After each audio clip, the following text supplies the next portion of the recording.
آپ نے ایک واقعہ سنا ہوگا، بہت مشہور واقعہ ہے حضرت قطب الدین بختیار کاکی رحمت اللہ علیہ کا۔ یہ بڑے درجے کے ولی اللہ تھے۔ جب ان کا انتقال ہوا تو چونکہ لوگ جانتے تھے کہ اللہ کے بہت بڑے ولی ہیں، تو ان کی جنازے کی نماز پڑھنے کے لیے ہر طرف سے لوگوں کا سیلاب امڈ پڑا۔ جب ان کے جنازے کو ایک میدان کے اندر رکھا گیا نماز پڑھنے کے لیے، تو ایک شخص اس مجمع سے باہر نکل کر کے آتا ہے اور کہتا ہے کہ میں حضرت کی ایک وصیت آپ لوگوں کے سامنے رکھنا چاہتا ہوں کہ جو مرنے سے پہلے حضرت نے میرے سامنے بیان کی تھی۔ سارا مجمع خاموش ہو گیا۔ پھر اس شخص نے کہا کہ مرنے سے پہلے حضرت نے مجھے یہ وصیت کی تھی کہ میرے جنازے کی نماز وہ شخص پڑھائے گا جس کے اندر 4 خوبیاں ہوں گی۔ 4 خوبیاں۔ پہلی خوبی،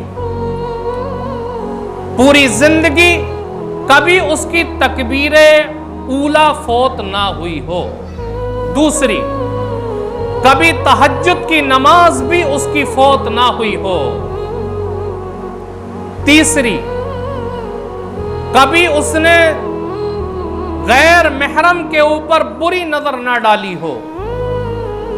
اور چوتھی، کہ وہ اتنا عبادت گزار ہو کہ عصر سے پہلے کی 4 رکعت سنتیں بھی کبھی نہ چھوٹی ہوں۔ یہ 4 خوبیاں جس کے اندر ہوں۔ پہلی، کہ کبھی اس کی تکبیر اولا قضا نہ ہوئی ہو۔ دوسری، تہجد کی نماز کبھی قضا نہ ہوئی ہو۔ تیسری، کبھی کسی غیر محرم کے اوپر بری نظر نہ ڈالی ہو۔ اور چوتھے، وہ اتنا عبادت گزار ہو کہ عصر سے پہلے کی 4 رکعت سنتیں بھی کبھی اس کی نہ چھوٹی ہو۔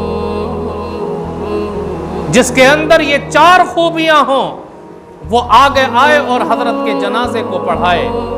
جب یہ بات سنی تو اتنے بڑے مجمع کے اوپر سناٹا چھا گیا، سانپ سونگ گیا۔ کون ہے جو سامنے نکل کر کے آئے؟ کون ہے جس کے اندر یہ 4 خوبیاں ہوں اور وہ آ کر کے حضرت کے جنازے کی نماز پڑھائے؟ کافی دیر ہو گئی، جنازہ میدان کے اندر رکھا ہوا ہے، سارا کا سارا مجمع کھڑا ہے، کوئی نکل کر آنے کے لیے تیار نہیں۔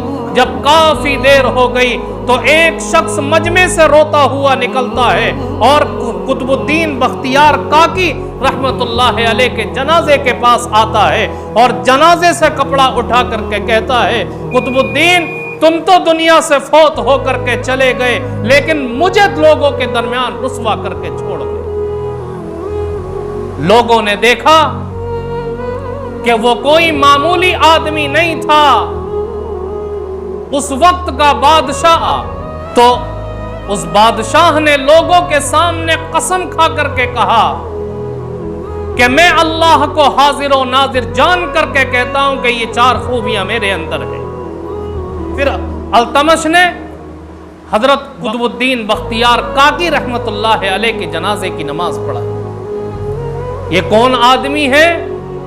یہ حکومت کرنے والا بادشاہ ہے جس کے اوپر پوری رعایا کی ذمہ داری ہے، لیکن حکومت کرنے کے باوجود بھی، اتنی بڑی ذمہ داری کو اٹھانے کے باوجود کبھی نماز ترک نہیں ہوئی، کبھی نماز نہیں چھوٹی، تہجد کی نماز نہیں چھوٹی۔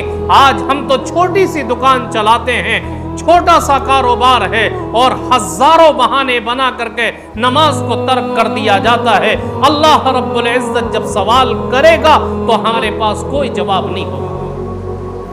اس لیے میرے بزرگوں، اللہ نے پہلی صفت یہ بیان فرمائی، قد افلح المؤمنون الذین هم فی صلاتهم خاشعون، کہ اے میرے بندو، اگر تم کامیابی چاہتے ہو، دنیا اور آخرت کی بھلائی تم چاہتے ہو، تو یاد رکھو تمہاری زندگی کے اندر نماز کبھی نہیں چھوٹنی چاہیے، نماز ترک نہیں ہونی چاہیے۔